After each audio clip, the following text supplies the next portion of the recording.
Can we buy all this in London? Harry wondered aloud. If you know where to go, said Hagrid. Harry had never been to London before. Although Hagrid seemed to know where he was going, he was obviously not used to getting there in an ordinary way. He got stuck in the ticket barrier on the Underground and complained loudly that the seats were too small and the trains too slow. I don't know how muggles manage without magic, he said, as they climbed a broken-down escalator that led up to a bustling road lined with shops. Hagrid was so huge that he parted the crowd easily. All Harry had to do was keep close behind him. They passed bookshops and music stores, hamburger restaurants and cinemas, but nowhere that looked as if you could sell a magic wand. This was just an ordinary street full of ordinary people. Could there really be piles of wizard gold buried miles beneath them? Were there really shops that sold spell books and broomsticks? Might this not all be some huge joke that the Dursleys had cooked up? If Harry hadn't known that the Dursleys had no sense of humor, he might have thought so. Yet, somehow, even though everything Hagrid had told him so far was unbelievable, Harry couldn't help trusting him. This is it, said Hagrid, coming to a halt. The Leaky Cauldron. It's a famous place. It was a tiny, grubby-looking pub. If Hagrid hadn't pointed it out, Harry wouldn't have noticed it was there. The people hurrying by didn't glance at it. Their eyes slid from the big bookshop on one side to the record shop on the other, as if they couldn't see the Leaky Cauldron at all. In fact, Harry had the most peculiar feeling that only he and Hagrid could see it. Before he could mention this, Hagrid had steered him inside. For a famous place, it was very dark and shabby. A few old women were sitting in a corner drinking tiny glasses of sherry.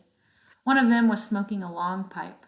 A little man in a top hat was talking to the old bartender, who was quite bald and looked like a toothless walnut. The low buzz of chatter stopped when they walked in. Everyone seemed to know Hagrid. They waved and smiled at him, and the bartender reached for a glass, saying, "The usual, Hagrid?" "Can't, Tom. I'm on Hogwarts business," said Hagrid, clapping his great hand on Harry's shoulder and making Harry's knees buckle.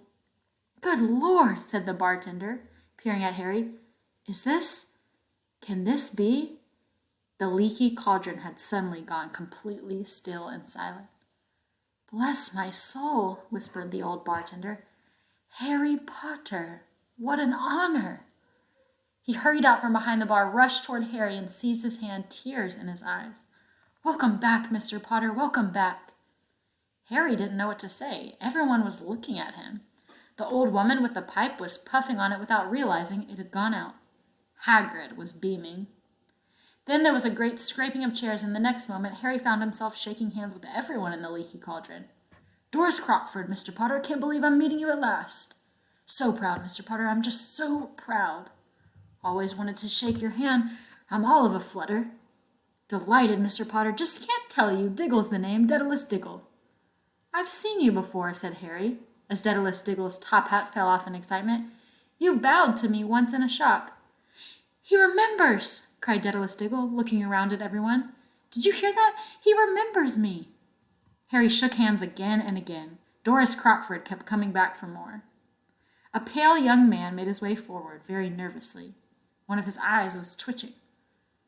"Professor Quirrell," said Hagrid. "Harry, Professor Quirrell will be one of your teachers at Hogwarts."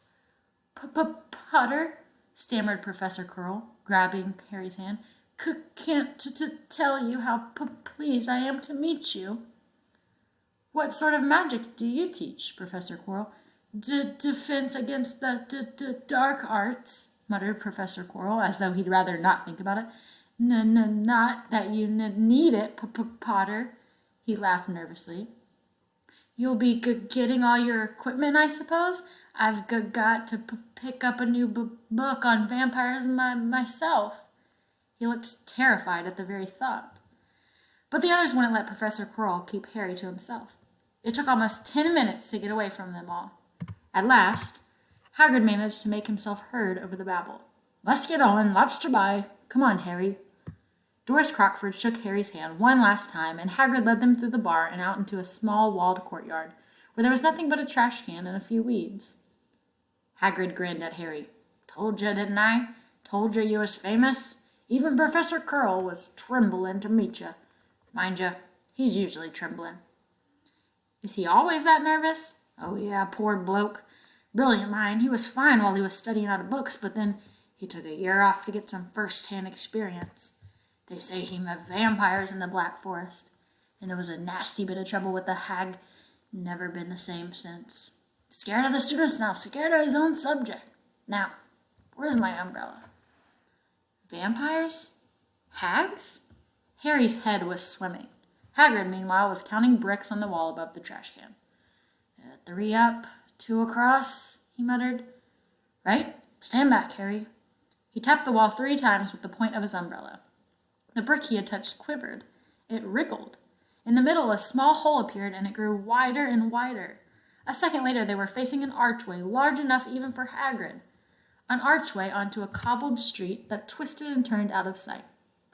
Welcome, said Hagrid, to Diagon Alley. He grinned at Harry's amazement. They stepped through the archway.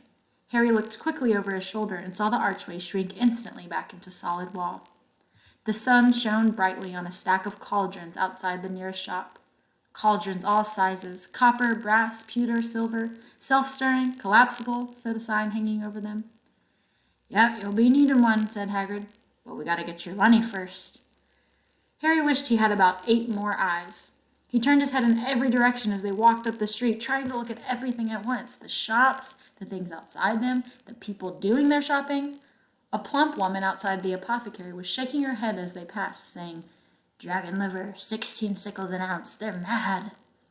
A low, soft hooting came from a dark shop with a sign saying Elop's Owl Emporium, tawny, screech, barn, brown, and snowy. Several boys of about Harry's age had their noses pressed against a window with broomsticks in it. Look, Harry heard one of them say, the new Nimbus 2000, faster ever. There were shops selling robes, shops selling telescopes, and strange silver instruments Harry had never seen before. Windows stacked with barrels of bat spleens, eel's eyes, tottering piles of spell books, quills and rolls of parchment, potion bottles, globes of moon. Gringotts, said Hagrid. They had reached a snowy white building that towered over the other little shops. Standing beside its burnished bronze doors, wearing a uniform of scarlet and gold, was... Yep, that's a goblin, said Hagrid quietly as they walked up the white stone steps toward him. The goblin was about a head shorter than Harry. He had a swarthy, clever face, a pointed beard, and, Harry noticed, very long fingers and feet.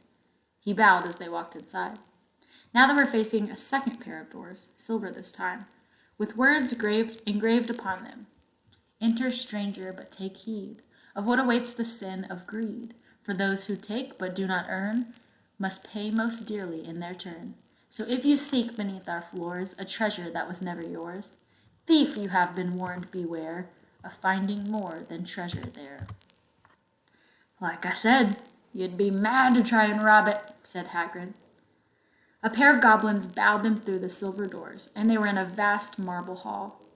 About 100 more goblins were sitting on high stools behind a long counter, scribbling in large ledgers, weighing coins and brass scales, examining precious stones through eyeglasses. There were too many doors to count leading off the hall, and yet more goblins were showing people in and out of these. Hagrid and Harry made for the counter. Morning, said Hagrid to a free goblin. We've come to take some money out of Mr. Harry Potter's safe. You have his key, sir?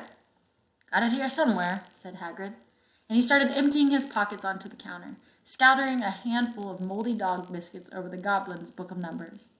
The goblin wrinkled his nose. Harry watched the goblin on their right weighing a pile of rubies as big as glowing coals. Got it, said Hagrid at last, holding up a tiny golden key. The goblin looked at it closely. That seems to be in order. I've also got a letter here from Professor Dumbledore, said Hagrid importantly, throwing out his chest. It's about the you-know-what in Vault 713. The goblin read the letter carefully. Very well, he said, handing it back to Hagrid. I will have someone take you down to both vaults. Griffook. Griffook was yet another goblin. Once Hagrid had crammed all the dog biscuits back inside his pockets, he and Harry followed Griffook toward one of the doors leading off the hall. What's the you-know-what in Vault 713? Harry asked. Can't tell you that, said Hagrid, mysteriously. Very secret Hogwarts business. Dumbledore's trusted me. More'n my job's worth to tell you that. Griffook held the door open for them. Harry, who had expected more marble, was surprised. They were in a narrow stone passageway lit with flaming torches. It sloped steeply downward, and there were little railway tracks on the floor. Griffook whistled, and a small cart came hurtling up the tracks toward them. They climbed in, Hagrid with some difficulty, and were off. At first they just hurtled through a maze of twisting passages. Harry tried to remember. Left, right, left, middle fork, right, left, but it was impossible. The rattling cart seemed to know its own way, because Griffook wasn't steering. Harry's eyes stung as the cold air rushed past them, but he kept them wide open. Once, he thought he saw a burst of fire at the end of a passage and twisted around to see if it was a dragon. But too late. They plunged even deeper, passing an underground lake where huge stalactites and stalagmites grew from the ceiling and floor. I never know, Harry called to Hagrid over the noise of the cart. What's the difference between a stalagmite and a stalactite? Stalagmite's got an M in it, said Hagrid. And don't ask me questions just now. I think I'm going to be sick. He did look very green, and when the cart stopped at last beside a small door in the passageway, Hagrid got out and had to lean against the wall to stop his knees from trembling. Griffook unlocked the door. A lot of green smoke came billowing out, and as it cleared, Harry gasped. Inside were mounds of gold coins, columns of silver, heaps of little bronze nuts. All yours, smiled Hagrid. All Harry's. It was incredible. The Dursleys couldn't have known about this, or they'd have had it from him faster than blinking. How often had they complained how much Harry cost them to keep? And all this time there had been a small fortune belonging to him, buried deep under London? Hagrid helped Harry pile some of it into his bag. The gold ones are galleons, he explained. 17 silver sickles to a galleon, and 29 nuts to a sickle. It's easy enough. Right, that should be enough for you a couple of terms. We'll keep the rest safe for you. He turned to Griffook. Vault 713 now, please. And can we go more slowly? One speed only, said Griffook. They were going even deeper now and gathering speed. The air became colder and colder as they hurtled around tight corners. They went rattling over an underground ravine, and Harry leaned over to the side to try to see what was down at the dark bottom. But Hagrid groaned and pulled him back by the scruff of his neck. Vault 713 had no keyhole. Stand back, said Griffook importantly. He stroked the door gently with one of his long fingers, and it simply melted away. If anyone but a Gringotts goblin tried that, they'd be sucked through the door and trapped in there, said Griffook. How often do you check to see if anyone's inside? Harry asked. About once every 10 years, said Griffook with a rather nasty grin. Something really extraordinary had to be inside this top-secret vault. Harry was sure, and he leaned forward eagerly, expecting to see fabulous jewels at the very least. But at first, he thought it was empty. Then he noticed a grubby little package wrapped in a brown paper, lying on the floor. Hagrid picked it up and tucked it deep inside his coat. Harry longed to know what it was, but knew better than to ask. Come on, back in this infernal garden. Don't talk to me on the way back. It's best if I keep me mouth shut, said Hagrid.